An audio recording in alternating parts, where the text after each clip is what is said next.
The red dust storms of Kepler 442b had been raging for 3 days when the first warning alarm echoed through the mining colony. Jinsu Park stood at the main control room window, watching the massive atmospheric processes that kept them all alive begin to fail one by one.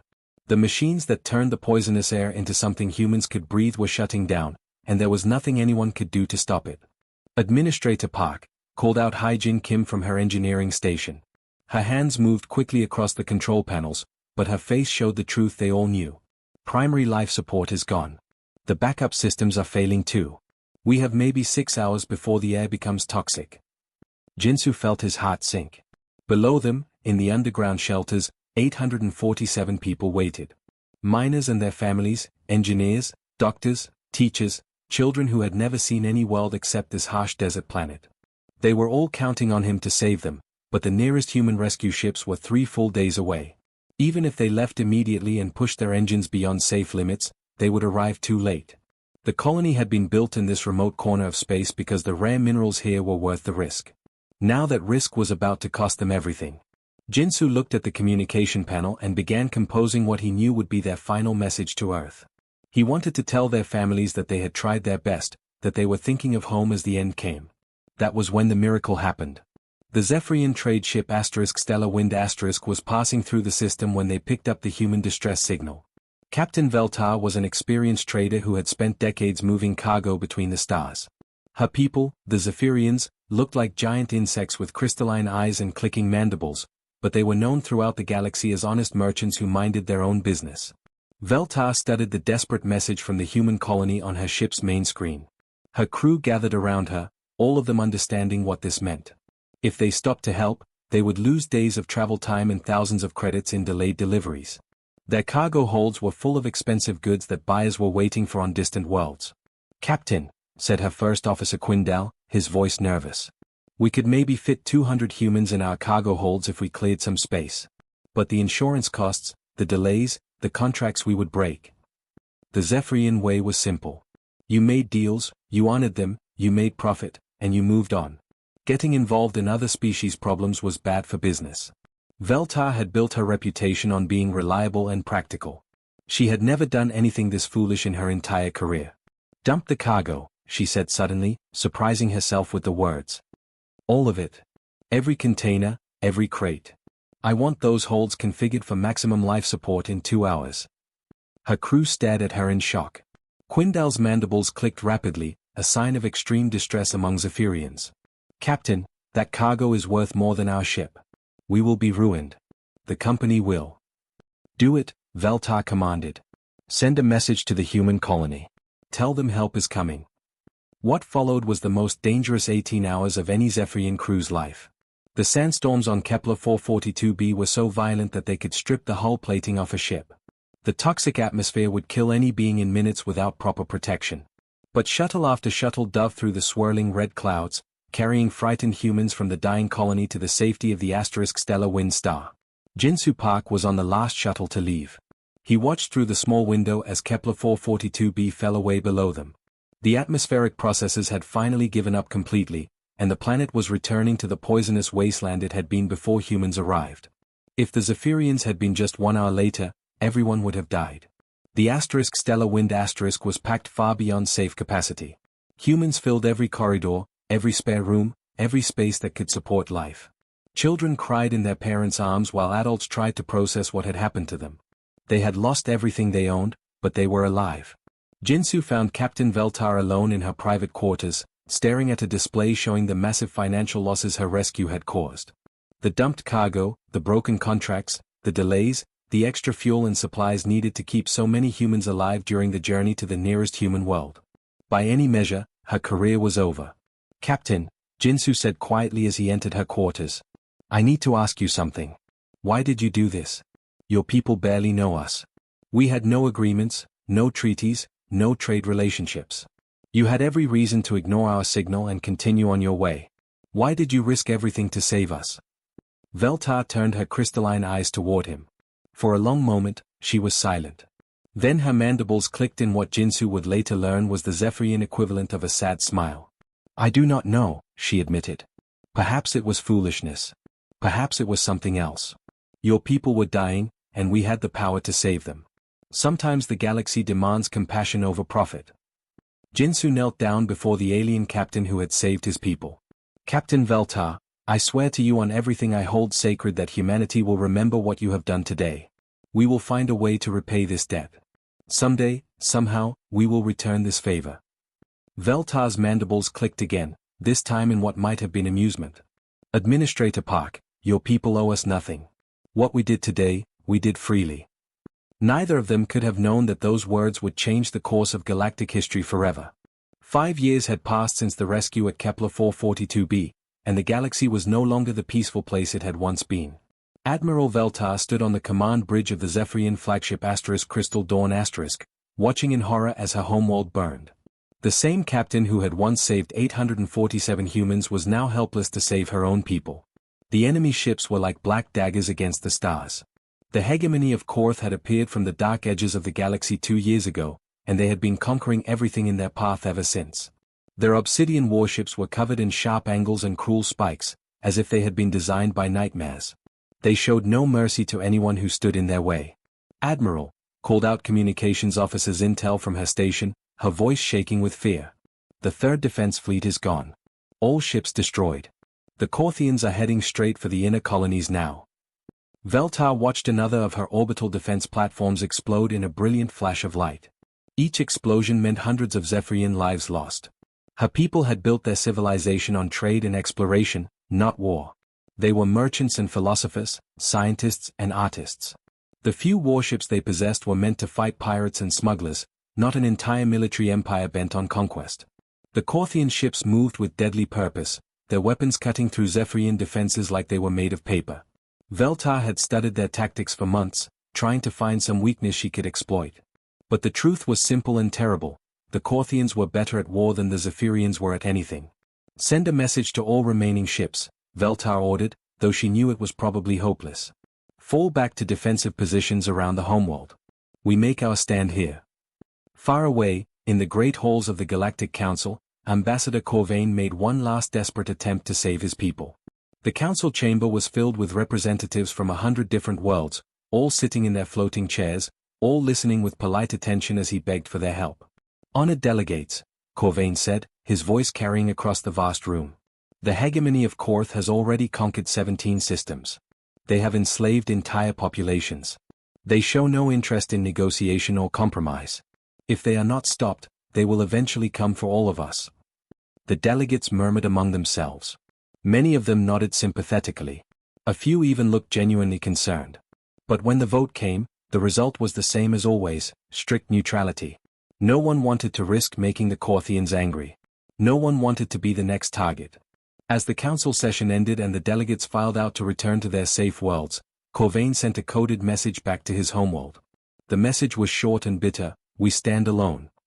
The Korthian General Krixtalk stood on the bridge of his flagship, studying the tactical displays that showed the complete destruction of yet another Zephyrian fleet. His soldiers were efficient and brutal, exactly as he had trained them to be. The insectoid aliens had put up a better fight than he had expected, but the outcome had never been in doubt. General, reported his aide, the homeworld defenses are nearly broken. We can begin the final assault within hours. Krixtalk nodded with satisfaction. The Zephyrians would make useful slaves once they were properly broken. Their knowledge of trade routes and their technical skills would serve the hegemony well. Those who refused to submit would be eliminated, as was the Korthian way. Meanwhile, scattered across human space, the survivors of Kepler 442b went about their daily lives, completely unaware that the species who had saved them was now facing extinction. Captain Minutho Lee piloted his cargo ship New Sol between the outer colonies, delivering supplies and mail to frontier settlements. He often thought about the Zephyrian captain who had rescued him and his family 5 years ago. Sometimes he wondered what had become of her, but the galaxy was vast, and news traveled slowly between distant worlds. Dr. Soyoung Choi worked in a hospital on the border worlds, treating miners and colonists who had been injured in industrial accidents. She kept a small Zephyrian crystal on her desk, a gift from one of the crew members who had helped evacuate Kepler 442b. It reminded her daily of the debt she owed to those strange insect-like aliens who had risked everything to save strangers. Commander Jae-wook Nam drilled his troops on a peaceful garrison world where the most exciting thing that happened was the occasional smuggler trying to avoid customs inspections. He had been a mining foreman on Kepler 442b, but after the rescue, he had joined the military. He often told his soldiers about the Zephyrians, about how courage sometimes meant doing the right thing even when it cost you everything. None of them knew that Admiral Veltar was fighting for her life. None of them knew that the Zephyrian Confederacy was hours away from complete destruction. None of them knew that the species who had shown them such unexpected mercy was now desperately in need of mercy themselves. The communication networks that might have carried the news were either jammed by Corthian signal scramblers or destroyed by their advancing fleets. The Galactic Council had voted for neutrality in silence. The Zephyrians had no allies, no one to call for help, no one who would risk their own safety to save them. Admiral Veltar stood alone on her bridge, watching her world die, and wondered if her act of compassion 5 years ago had been worth it. She had saved 847 human lives, but now millions of her own people faced slavery or death. She did not know that across the galaxy, the seeds of her salvation were already beginning to grow. Director Eunji Han sat at her desk in the Human Colonial Intelligence Headquarters, staring at a classified report that had just arrived through secure channels. Her coffee had gone cold hours ago, but she had not noticed. The words on the screen in front of her seemed impossible to believe, yet the evidence was undeniable. The Zephyrian Confederacy was dying. The same insect-like aliens who had risked everything to save 847 human colonists from Kepler 442b 5 years ago were now facing complete extinction at the hands of the Corthian hegemony. Their fleets were destroyed, their colonies burned, their homeworld under siege. Within days, perhaps hours, an entire civilization would cease to exist. Eunji had built her career on cold analysis and careful planning, but as she read the report, she felt something she rarely experienced: pure anger. The Zephyrians had shown humanity what true courage looked like when they had jettisoned their valuable cargo to save strangers. Now those same beings were crying out for help, and the galaxy was turning a deaf ear. She opened her personal files and began searching through old records. Within an hour, she had compiled a complete list of every human who had been rescued from Kepler 442b. There were 847 names on that list, spread across dozens of human worlds. Miners and engineers, doctors and teachers, children who were now young adults, families who had built new lives after losing everything. The message she composed was short and simple: they saved us. Now they need us. She sent the message to every name on her list, then sat back and waited. She did not have to wait long. Captain Minute Ho Lee was loading cargo on a frontier world when the message reached his ship's communication system. He read it once, then read it again, his hands beginning to shake. He remembered the face of every Zephyrian crew member who had helped evacuate his family from the dying colony. He remembered Captain Veltar's words about compassion over profit. Without hesitation, he cancelled all his shipping contracts and sent messages to every ship in his merchant fleet. Within 6 hours, 12 cargo vessels had changed course and were heading toward Zephyrian space at maximum speed. Other shipping companies in the sector soon received similar orders from their captains, many of whom were also Kepler 442b survivors. Dr. Soyoung Choi was in the middle of surgery when her assistant quietly handed her the message. She finished saving her patient's life, then stepped out of the operating room and immediately began making calls. Within hours, she had organized a volunteer medical corps of over 200 doctors and nurses. Hospital ships were being prepared, medical supplies gathered, blood donations organized. Commander Jae-wook Nam read the message during a routine training exercise. He immediately submitted a formal request for transfer to any military unit that was heading toward the conflict zone. When his commanding officer asked why, Nam simply said, "I owe them my life." His request was approved within the hour.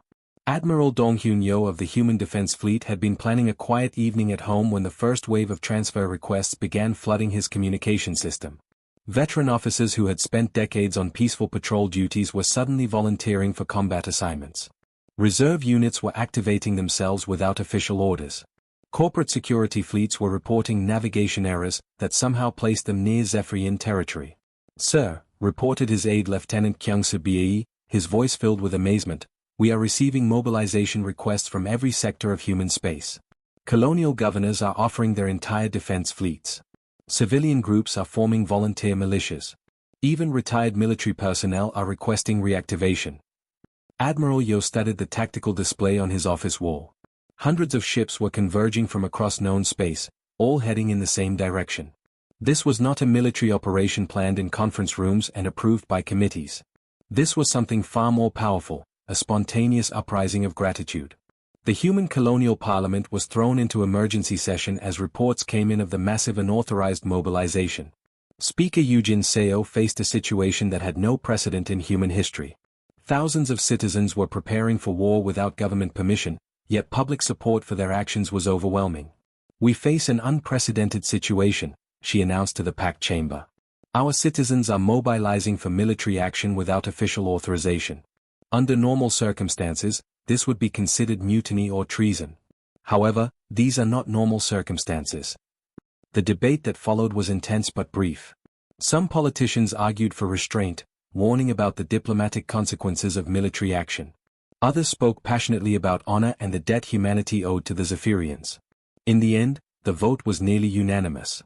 "We cannot officially sanction this action," Speaker Seo declared in her final announcement. "But neither can we, nor should we, stand in the way of honor. All military commanders are hereby authorized to interpret their patrol orders with maximum flexibility." The message that went out to human fleet commanders across the galaxy was carefully worded to avoid direct orders, but everyone understood its meaning. All units are free to interpret their patrol orders as they see fit. Within 48 hours, the largest volunteer fleet in human history was racing toward Zephyrian space. Ships that had never been designed for combat were being hastily armed with whatever weapons could be found. Merchant vessels carried soldiers instead of cargo. Hospital ships prepared for casualties on an unprecedented scale. And at the center of it all was a simple truth that the Corthian hegemony could not understand. When humans made a promise to repay a debt, they kept that promise, no matter the cost. The cavalry was coming, and they carried with them the fury of a species that never forgot a kindness. Admiral Veltar stood among the twisted metal and broken glass of what had once been her command center. Smoke filled the air, and sparks flew from damaged control panels. Through the shattered windows, she could see the final wave of Corthian warships positioning themselves for the killing blow against her homeworld. Her remaining ships formed a thin line between the enemy and the planet below.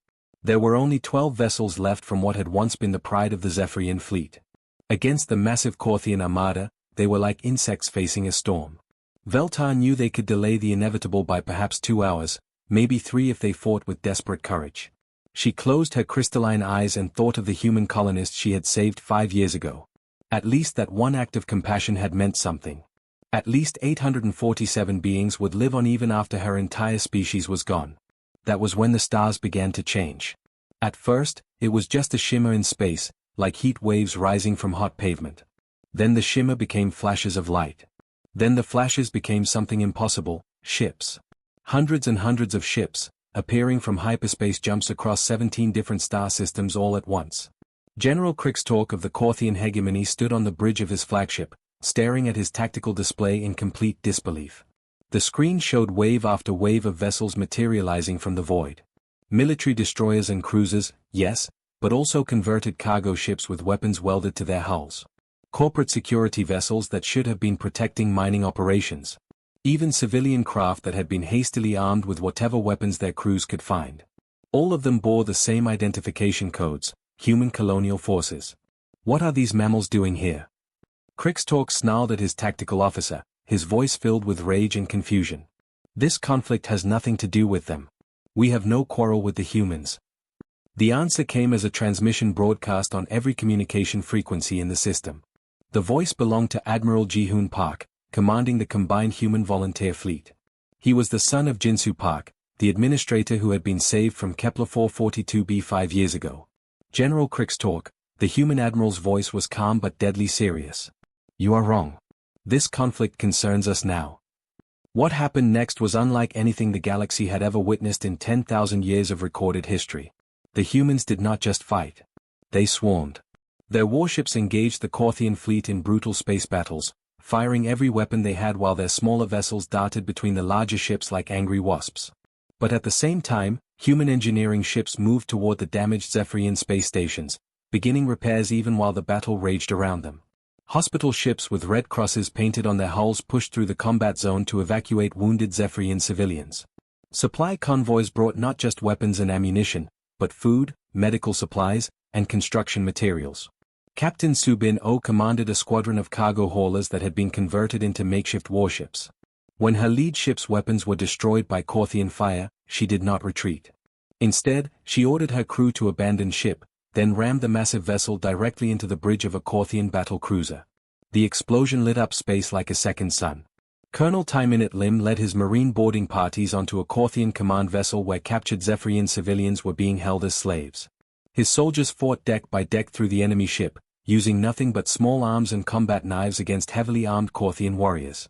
They rescued every single prisoner, though half of Lim's marines died in the process. The battle was not won because the humans were better warriors than the Korthians.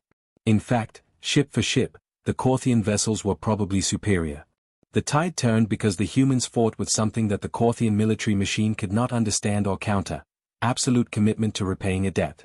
When human ships were damaged, they kept fighting until they exploded.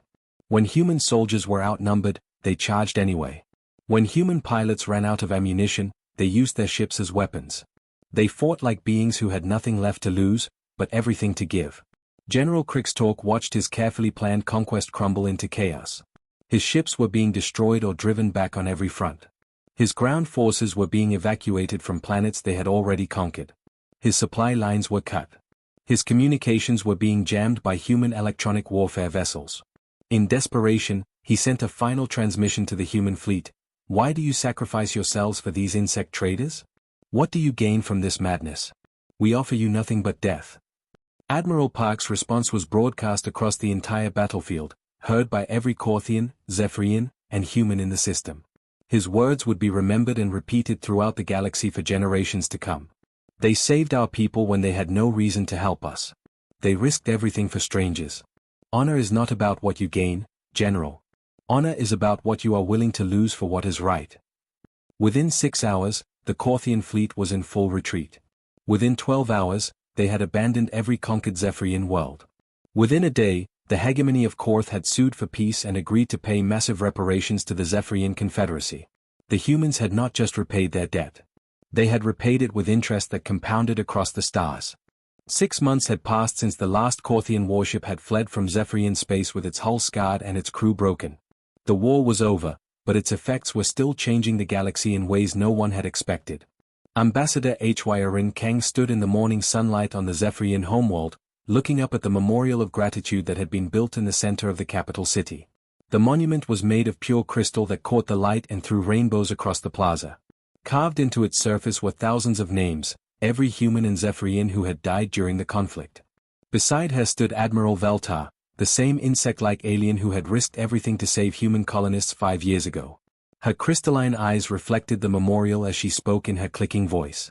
"Your people did not just repay a debt," Veltar said, her mandibles moving in what humans had learned was a sign of deep thought. "You created something completely new. Something the galaxy has never seen before." She was right. The aftermath of the war had brought changes that surprised everyone. Instead of simply going home after their victory, many humans had stayed. Joint colonies were being established on frontier worlds, with human and Zephyrian families living and working side by side.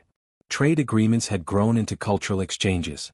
Human children were learning Zephyrian mathematics while Zephyrian younglings studied human art and music. Dr. Wonshik Ryu worked in a laboratory that would have been impossible to imagine just months before. Half of his research team were humans, half were Zephyrians, and together they were developing new terraforming technologies that combined the best of both species' knowledge. The crystal-based computers of the Zephyrians worked perfectly with human engineering techniques, creating machines that could turn dead worlds into gardens in half the time it used to take. On the far edges of known space, Captain Yijin Shin commanded the exploration vessel Pioneer Star. Her crew was a mix of humans and Zephyrians who had volunteered to map unknown star systems together. The Zephyrians' natural ability to navigate by stellar patterns combined with human boldness created exploration teams that could go farther and survive longer than either species could manage alone. The galaxy had taken notice of what was happening. Other species watched with amazement and sometimes fear as humans and Zephyrians worked together with a level of trust that seemed impossible. What the humans called honor was something far more powerful than anyone had realized. The simple rescue at Kepler 442b had been repaid not just in full, but with exponential interest that was creating bonds between two entire civilizations. Diplomats from dozens of worlds came to study this new alliance. They wanted to understand how two such different species could work together so well. The answer was simpler than most of them expected. When someone saves your life for no reason other than compassion, you never forget. And when you repay that debt with everything you have, the person you helped never forgets either. As if the universe wanted to test this new alliance, the joint patrol ship Harmony was cruising through the outer regions of Zephyrian space when they received an emergency signal. Commander Bora Song, a human who had been one of the children rescued from Kepler 442b, was reviewing star charts when her Zephyrian first officer Talven brought her the message. "Commander," Talven said, his mandibles clicking with concern, "we have picked up a distress call from the edge of known space. It is from a species we have never encountered before." Bora studied the translation that the ship's computer had managed to piece together. The message was desperate and tragic. A species called the Velnari were facing extinction as their star went nova. They had no ships capable of interstellar travel, no way to evacuate their population. They were simply broadcasting into space, hoping someone might hear them and care enough to help. The situation was almost identical to what had happened at Kepler 442b 5 years ago. Strangers in desperate need, with no one else to turn to. The Harmony was just one small patrol ship with a crew of 30. Even if they pushed their engines to the limit, they could maybe save a few hundred beings. The Velnari population was in the millions. Bora looked at her first officer, remembering the stories her parents had told her about Captain Veltar's impossible decision to jettison valuable cargo to save human lives. She smiled, knowing exactly what the right choice was. "Well, Talven," she said, "what do you think?" The Zephyrian's response came without even a moment of hesitation: "I think it is time to pay it forward." Within minutes, the Harmony had changed course toward the dying system. Bora sent out emergency calls to every ship within range, both human and Zephyrian. The response was immediate and overwhelming. Cargo vessels, exploration ships, passenger liners, even private yachts began converging on the Velnari system. They had learned something important during the war with the Corthians. In the vast darkness of space, filled with dangers and unknown threats, the greatest light did not come from stars or technology. It came from the simple choice to help strangers in need, even when there was nothing to gain and everything to lose. Behind them, as the rescue fleet disappeared into hyperspace, the memorial of gratitude caught the morning sun. Its inscription was visible to anyone who cared to look: "Kindness given freely multiplies across the stars." And in the deepest reaches of space, that multiplication was only just beginning.